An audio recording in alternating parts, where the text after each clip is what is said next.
wow, there's a lot more people from this side. So my name is Tomas Gauthier. I built a company called HitLab for the past 10 years. Raised over $20 million for that company since I graduated from Bishop's. And I'm now running my own fund/advisory company called Tomas Gauthier Capital. And I guess my first success story with Tomas Gauthier Capital was a year ago. I invested $50K into a little startup that does mobile payments. And we raised $1 million for them about 3 months later at a $3 million valuation. And now we just sold 49% of, well, it's signed. The money's not in the bank yet, or else I'd be in Cambodia right now. But we sold 49% of the Southeast Asia InstaPay. So that's kind of the introduction of what I'm doing right now. And really what I'm doing is I'm building a value creation process for startups. And that's really my goal. And I'll get back to this later after I give you guys a bit of the lowdown on where I'm from, how I got to do this today, and how I got to be you guys to be where I am, right? So I graduated finance in 2007. And the only reason I did finance was because I knew I wanted to go into business. I knew I wanted to be an entrepreneur. But I felt a bit like Alexi was saying, that finance was the only aspect of business that I couldn't learn on my own. You know what I mean? Management, HR, marketing, no offense to the people that are studying that. But like, these are all disciplines that you can learn from doing, you know? So finance, you can't just sit with somebody and then watch them build forecasts and then learn how to do a forecast just by watching them, right? So that's why I decided to do finance. But I mean, I had a great experience at Bishop's. Bishop's was, I was very happy to go to Bishop's, really because it taught me how to find the tools and how to use the tools to do different things in business, to do different things in life in general. And I'm not necessarily saying that I found the tools at Bishop's, but Bishop's gave me the tools to find the tools, right? So it's so I like to say that, you know, going to university it's basically mental gymnastics, right? You're learning how to problem solve, you're learning how to react in different real life situations. And you know, I didn't end up using a lot of my finance degree, but I used a lot of the tools and a lot of the mental gymnastics that I learned while I was at Bishop's. I got started actually being an entrepreneur while I was at Bishop's. I built a company called Campus. This was in 2003. We decided, Facebook didn't exist back then, but we decided that classifieds for student was probably a good thing for a local campus, especially like Bishop's, which is a little university town. So like ride shares to Montreal, books for sale, apartments for rent, etc. And we put MySpace and High Five were big back then, so we kind of put a social network around it. And then we put a Yellow Pages type of thing to create a revenue model. And we had a finance class, which we had to build a forecast for an imaginary company. Entrepreneurship class, we had to build a business plan. And then we had a marketing class, we had to think of an innovative idea. So I looked at these 3 classes that I had group projects in, and I took everybody, I'm like, okay guys, we're building one team and we're doing a real project, and I don't know what that project was going to be at that point, but looking at the billboard at school, I'm like, okay, we're doing classifieds online, and we built a 85-page website on Microsoft Paint, because none of us knew how to use Photoshop or whatever, and we would go see the local businesses and say, hey, this is our website, and it's $100 to have a spot on the website for the whole year, and 70% of the money you give us, we're reinvesting into marketing into the school. So you're spending already $1,000 into the school and into marketing. Give us. I mean, the entry price was $60. Our average retail price per unit ended up being $100. But so with our little brochures that we didn't have an existing website, we went to see 150 businesses for $100 a pop, and we had 15 grand. Sent 3 to India to build the website. Spent 10 in the university, and by the end of the semester, we had a portion of the school on it, a running website, and got really good grades in all the classes, obviously. So that's kind of how I got started in entrepreneurship and learned that that's what I wanted to do. And you know, technology is such a fast-paced industry; it's changing so fast that I found my niche there, because you know you can think about anything and put it into reality. You know, so I graduated. And I started working for a company that was doing artificial intelligence, pattern recognition, data mining, and I was doing business development for them, and they were using their software to look at breast cancer research. So they would take 50,000 x-rays with positive breast cancer and then 50,000 with negative, learn the difference and the commonalities between all the x-rays that had a cancer, commonalities between the ones that didn't, and then create a learning model with that to be able to predict if yes or no they were the cancer. So I took that, applied it to music, and tried to look at, is there I mean, a sound is a wave. You can quantify a wave mathematically, like you all know. And so a song is really just a bunch of waves that cross. And if you're doing financial analysis, there's some of that transpires through that also. So we started looking at music mathematically and trying to identify. So I guess I was using my finance background at that point. But we started looking at identifying patterns in different genres of music. So rock, what's the tempo, what's the chord progression? What are the mathematical patterns that are common in the top 10 of each genre of music? And what mathematics evoke emotions in the human brain that appreciates a certain type of music? So we started looking at that, and then built the company over the past 10 years. Had great partnerships. Akon became a shareholder in the company. We had a partnership with the Grammy Awards. We did 3 emerging artist competitions with the Grammy Awards. But the software was very niche, and the labels who were supposed to be our big clients, the people that we were pitching at the labels, well, we were replacing their job with an AI. And this is going to be a very real thing that's going to happen over the next 10, 20 years, where AI is going to start replacing jobs more and more. And it's really important to figure out how to position yourself so that you're either able to energize that AI, therefore you have value for the business that's going to be hiring you, or that you find a job that's going to be much harder to replace. So I did that. Yeah. Sorry, I gotta ask you, what does that mean, energize AI? Can you explain that? Yes. So find ways to align yourself with artificial intelligence, right? So that you're not against it, you're with it, right? So that if you're able to find ways that your job provides data to AI, provides a valuable input to train artificial intelligence models, then you're in a much stronger position to not be taken over by that AI, because you'll always be providing value to whatever company decides to use AI for a certain job or whatever. So this was the last 10 years, and then it's been a struggle. Raised a lot of money, so I'm diluted myself a lot for my own company. How to have a board that represent my investors, and I've become less of an entrepreneur as I truly am, and more of a CEO that answers to the board and that tries to go in the same direction as they want. And I mean, that's cool, but that's not me. So like, I'm slowly replacing myself as CEO of this company, and I started looking. I'm 32 years old now, but about a year ago I was 31, and I started looking. And this is something you're all going to go through at some point, where you tell yourself, okay, I'm 30. I've been doing this for 7 years. And is this what I want to do? Is this, if I don't change now, I'm never gonna change. If I don't take another direction at this precise moment, then it's, you get into the routine, you get into kids, you get into family, and it's not the time to change anymore. The time to change, you have, like we were saying 4 to 5 years earlier, that the time to experiment. I also took 10, I guess.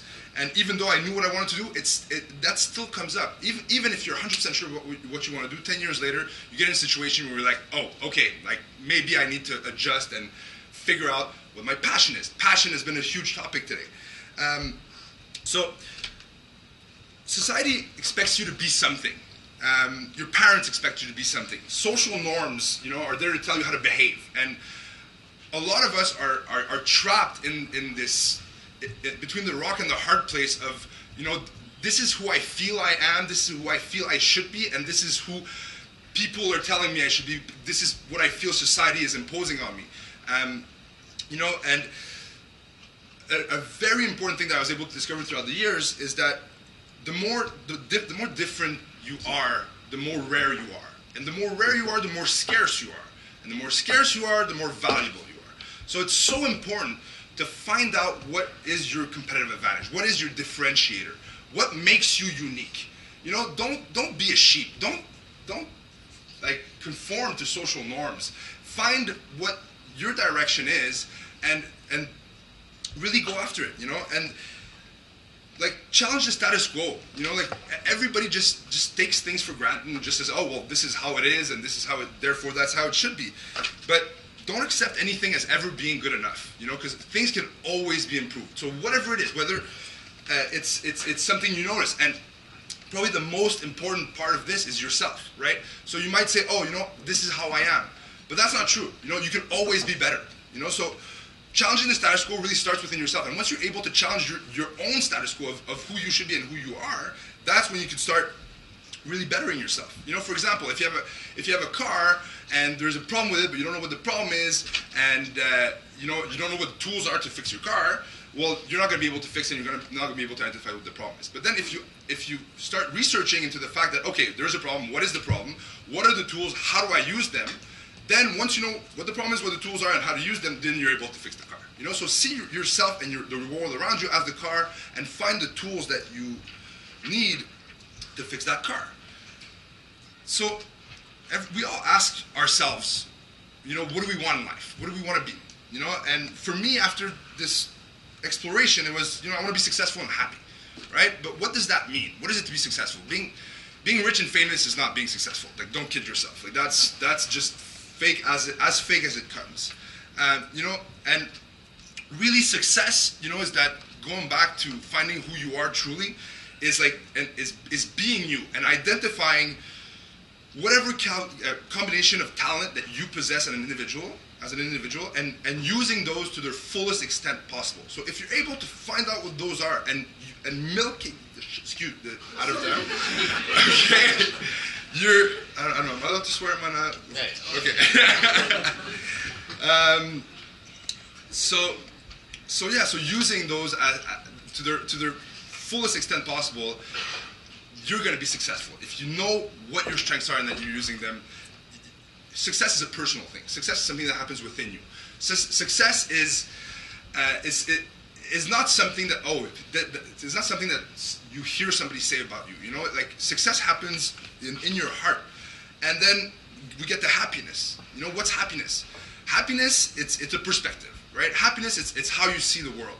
You can have, you know, there was this quote.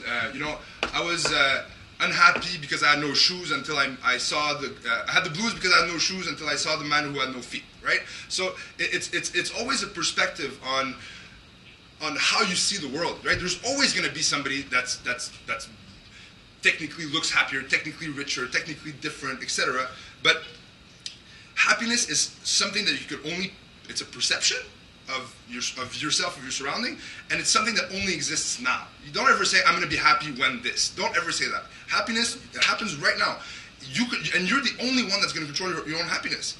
You know, there's a great book that I read, and there's a chapter in that book called I Will Greet This Day with Love in My Heart. And it teaches you how to adjust your perspective and as a reflex towards every single situation that happens in your life. So that when you are confronted with a situation, you teach yourself, you brainwash yourself to react in a certain way automatically. Give you an example. You have the worst day of your life. Your dog dies, you lose your job, I don't know, like you failed the biggest exam of your life, all in the same day. You've never had such a horrible day in your life. Well, let's say that this is the best day of your life, this is the worst day of your life, right? And this is an average day, right down the middle here. Now you just had this day, right? This day here that used to be the median of an average day of your life is now an awesome day, right? So you're like, oh my God, I love this day. This day is so awesome because it allows every single other day of my life that was average before this point in my life to be awesome, right? So it's and this is just an example of brainwashing yourself to adjust your perspective and to make yourself happy, because you're the only one that can control being happy or not. For example, obstacles, right? We all have obstacles in your life, but if you're like, ooh, obstacle, it's a challenge, you know, challenge accepted, right? So if you're able to see your obstacles as a challenge, if you're able to adjust your perspective on everything in life, you'll be happy. I want to talk about time quickly. You know, time, you know, we're all going to die way faster than we expect. You know, like we're young, I'm young, you're younger, but like, shit, I'm 32, and like, I was at Bishop's yesterday. You know, and like I've done this process, and it goes fast. It goes way faster than you think. So right now, today is the only time you can make a change in your life, and that's always going to be true. So make sure that you don't ever take time for granted and live life as if you think you have 1,000 years to live, because that's not going to happen. Right now is the only thing that's real. It's the only thing that exists.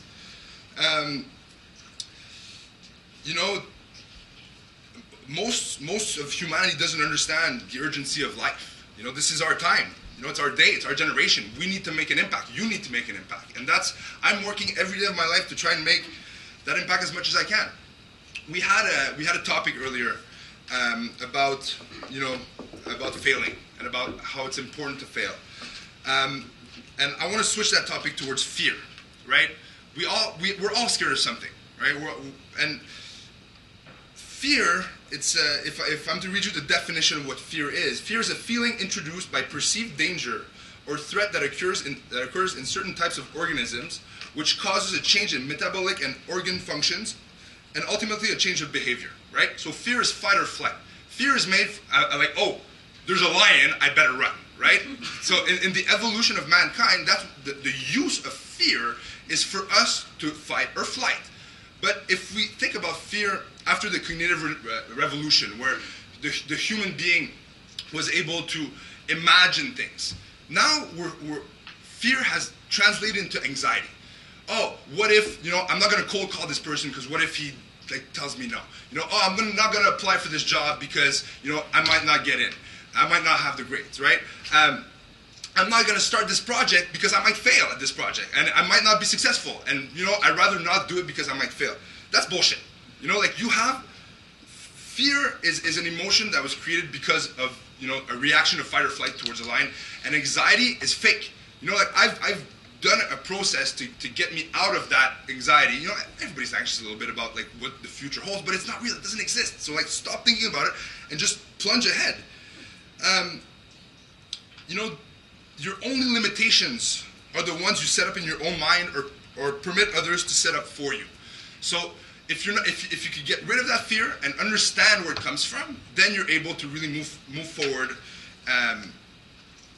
much more efficiently. And you have to fail to move forward. That's the only way that you learn. If you've never failed, you've never really tried anything. So failing, you need to accept it. You need to love it. You need to get in bed with it. You need to tell yourself, I love failure. Why? Because failure means that you did something and that you're the next step, right? No is the best answer you could get because you're one step closer to yes. Thomas Edison, right? I think 10,000 times he tried to invent the light bulb.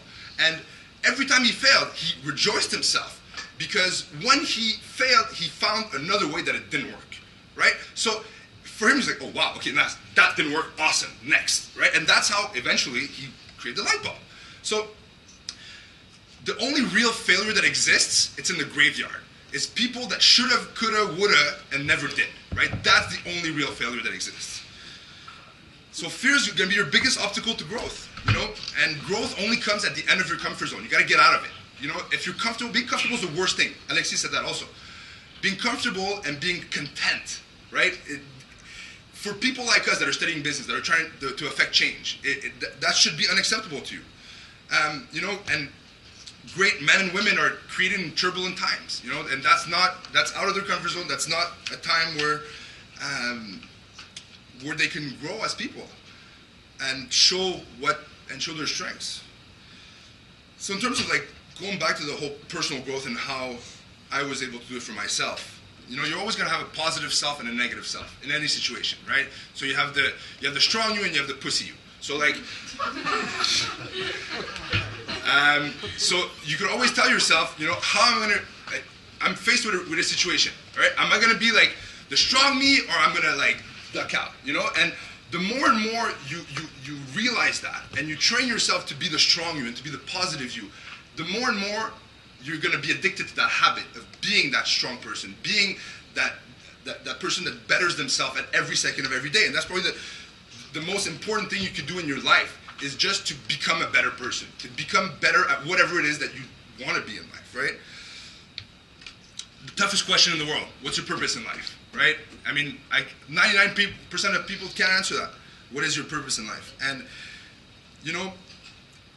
I did a structure, through a lot of reading, whatever, towards finding a personal mission statement and how to build one.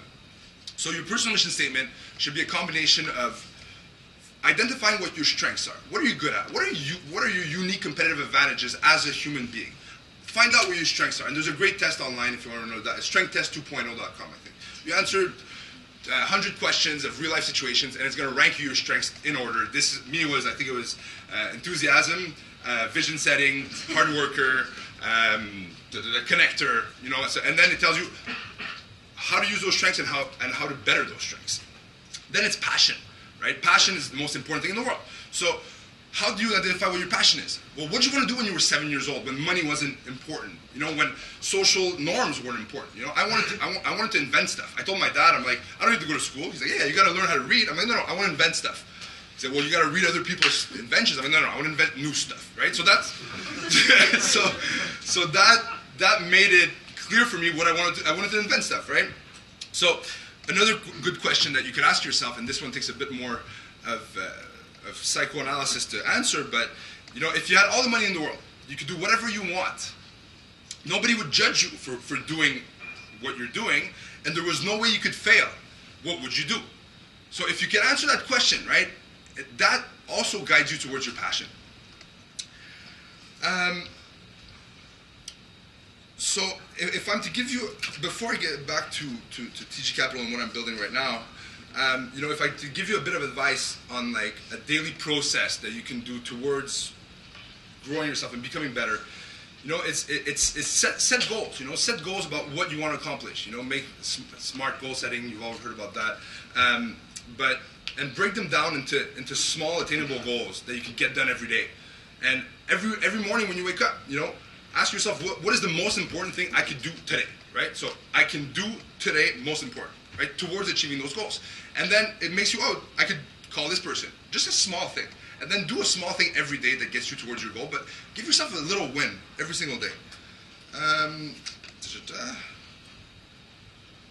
So obviously 20% of your actions are going to get you 80% of your results. That's the small actions that you need to do. You need to be doing every day. So through all this, I looked at what I wanted my purpose to be, right? So I'm you know, I could create vision. I'm enthusiastic. I can connect people. I want to invent stuff, right? I have some cool tools around me, right? So find out what the tools are that you have around you that you can use. Networking was mentioned earlier as something that's very important. So everybody that's in this room today are a tool that you have for you to achieve your mission statement. And then ideally, do it to help people. The happiest people in the world are the people that help others. Mother Teresa, etc., are the people that their purpose is to do things for others. So I built Tomas Gauthier Capital to help startups that build innovative and useful technology with massive potential to get organized, get funded, and go public. And what I'm doing is I'm helping startups. And my target is two guys in their garage. Let's say Woz and Jobs, when they had the Macintosh 1 in their garage, and they had their prototype, and they were two like super geeks that didn't know how to, you know, write a business plan or raise money. So I take guys like that and I structure them. I give them an office. I build a business plan for them. I incorporate their company. I give them lawyers, accountant, etc., everything they need, and then I give them the right managers. I get them letters of intent with the potential clients. So I create the story around them. Then I fund them. I'm building my own equity crowdfunding platform called liquidcrowd.ca for now, but .com next week, hopefully. And then it's going to be pre-IPO equity crowdfunding. So what I'm doing is I'm creating value for startups and investors in the technology field so that I can shorten the return on investment gap from 5 to 8 years to 2 years. So my goal is to take the startup and then 2 years later they're listed. So I'm working with the CSC. I'm working with a bunch of people that are intervening at every step of the process to automate this value creation process, right? And the reason I'm doing this is, yes, because I want to build startups. Yes, I want to help entrepreneurs. But the real reason I'm doing it is because I feel like it's the only way to build. I'm trying to automate a process of value creation for projects, which becomes an automated way of value creation for ideas. And the ultimate goal is to build a process that can be a vehicle to influence change in the world. Right? So whatever the product I decide to build, let's say it's a new water filter, or it's a new air filter, or whatever it is. Right now, I'm taking small wins in the industries that I believe are going to be that are hot right now. I guess, you know, I'm doing VR, I'm doing artificial intelligence, and I'm doing blockchain, so Bitcoin stuff. I have about 10 projects in those three industries, and new media, a bit like apps and stuff. But the real goal of this is, I'm trying to create a vehicle that can affect change. And that's, in the past year and a half, been the real driver for everything that I'm doing. And you wouldn't believe how things line up when you're actually working towards a real purpose. When you actually find something that you're passionate about and that just drives you automatically. Like, you don't even need to worry about what what is going to happen concretely on the way, because things just seem to line up. So that's how, like, I'm doing everything in my power to affect a positive contribution to humanity as my overall goal, and I believe that's my purpose, so it's driving me every day of my life, and I would challenge you to do everything that you can to find your purpose and to better yourself every second of every day. Thank you.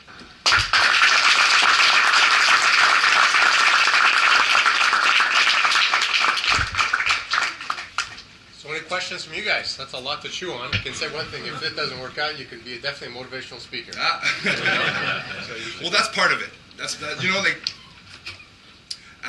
Sharing that. Sharing the path that I've done, and it's energized me so much. And there's so many people I talk to about how I've gotten to where I am and my process. Yeah, go ahead.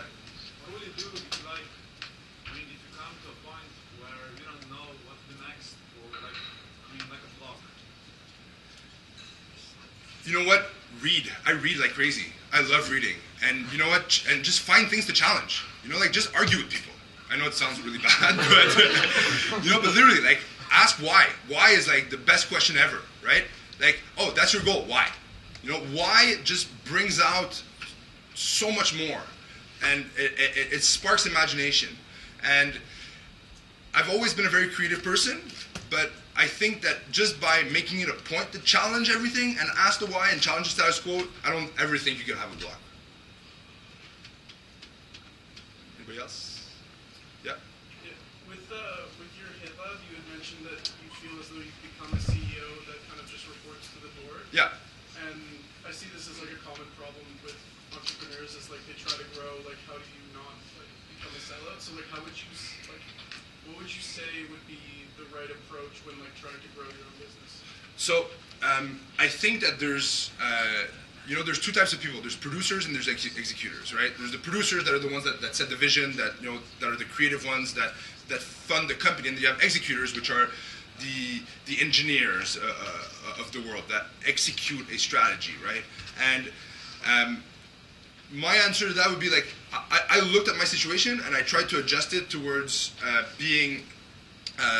staying a producer, and I can do that by helping startups. And by helping startups, I never become the CEO, but I could be there at the beginning, and I could give them every tool that they need to get to where they need to go. And if they don't, well, what I'm doing with the startups is I'm organizing them. I'm raising them $250,000 with equity crowdfunding through my own platform. Then we're doing a pre-IPO private placement of $500 to $1 million. Then we're listing them. We're listing them with a backlog of news and product releases. If after that, they probably have a year of runway until being public kills them if they don't produce anything. But if I focus on this part, I'm going to be happy as a producer. I hope that answers your question. Yep. Well, first of all, thank you, because I honestly found that really motivating to hear you talk. So thank you. And also, I was just wondering, as a person who I think you can tell that you're interested in a lot and you're enthusiastic about a lot. So how did you find your passion? Because it's good to be interested in so many things, and I find sometimes I don't know what exactly I want to do because I find there's too much interest in stuff. So Yeah. what kinds of things did you do to really find your specific passion? Specific passion is, I would say passion, right? Because specific, it's never been, I'm not I'm passionate about, I'm passionate about inventing stuff.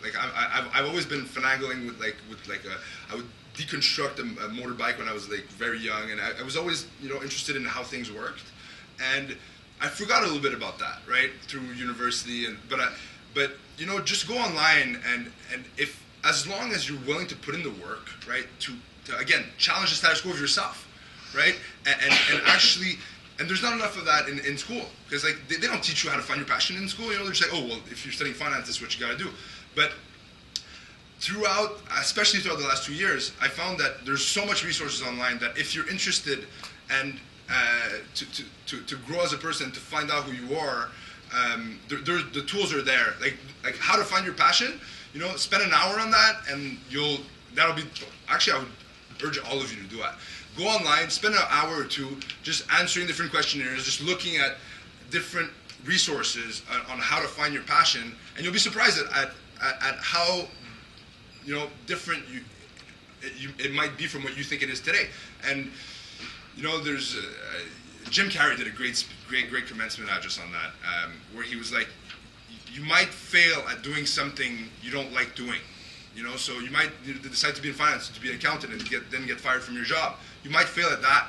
So at least fail at something that you're passionate about if you're going to do anything in life, right? So definitely spend some time on. I'm not the one who's going to give it to you. I can tell you a bit of the exercise what to do, but the most important tools you're going to identify are the tools that you use and that you're passionate about using, that you can use every day. Because there's no point of having a tool if you don't use it, right? So find the tools that work for you and use them as much as you can. Anybody else? Yeah. Thank you. And it's something that I want to argue with you. Is you said you always search for new things and like invest to new things, not go to school and do something different than others. But do you think it's very important to learn from other people, like from the previous person's experience? 100%. Like here, 100%. what we are doing. Oh, 100%. I mean, the fact that you're all here is a great sign, is a great start. And actually, I skipped this on my notes. But I was going to say that, I got too excited, I guess. I was going to say that a great tool is definitely mentors. If you find people in your life that inspire you, that have been down the beaten path of where you want to go, and you'll be surprised at how receptive these people might be. I always thought, oh, these people are going to be too busy for me. They don't have time. Like, they're so successful, blah blah blah.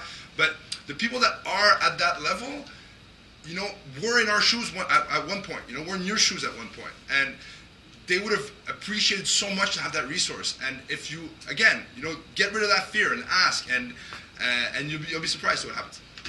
So yes, very important.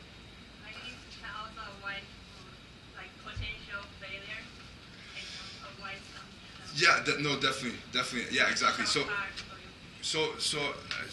think that was Elon Musk that said, everything I go into, I pretend that I'm completely wrong, and I'm just trying to find enough information to be less wrong. So if you go into everything with that in mind, you could find your potential points of failures way more easily, because you can you can evaluate how to be less wrong, and by experience of these people that have already done it. Anybody else? Great. Thank you so much. Thank you very much.